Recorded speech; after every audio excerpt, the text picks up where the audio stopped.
বউ তুমি গাড়ির চাবিটা একটু দেওছে আমার ছোড়া গাদা একটু বড় গাদা একটু থুবার নিয়ে যাইবো।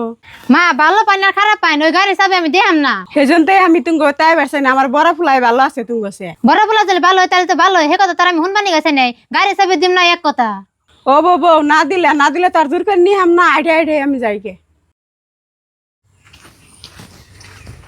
মা তুমি গেতাছো কানিহি? গেদা গেতাছি গিয়া বড় গাদা করতে। মা বাড়িতে দুটা দুটা গাড়ি থাকতে তুমি এটা গেতাছো? গেদা আমি তো 4 চাকা গাড়িতে যাই না, আমার খালি বমি আহে। তোমার বউর কাছে স্কুটিটা চাইলাম, তোমার বউ একবার ধুইয়া পয়সা না করলো। আর তোমার বউ আমার কত কথা শুনাইলো। কি কো মা, তুমি ওর কাছে গাড়ি চাইছো, তুই গাড়ি দে নাই, গাড়ি কি তুই ওরটা দেখেছিস না আমারটা দেখেছি? আসো তুমি আমার লগে। ওই মা তো তোরটা নিজ কুড়িটা চাইছ, তুই কোন হিসাবে না করছা? কোনো হিসাব টিসাব নাই, আমার গাড়ি আমি দিম না এক কথা। কি কস তুই? আমারটাই আমি গাড়ি কিনছি আর সেই গাড়ি কথা কর যে তুই আমার, তুই মার খাওয়ার ঘর থেকে চাবি নিয়েছি গাড়ির। আর ভূত ভবিষ্যতে আমার মা যদি তোর কোনো বস্তু চায়, তুই যদি না দেস তাহলে তোর ভেজাল আছে। ও বউ তুমি এনে খারাপ, আমি চাবি নিয়ে আইতাছি। এই যে তোর গাড়ি চাবি। ও নমা আমি তো তোমার দিয়েহি। আহো।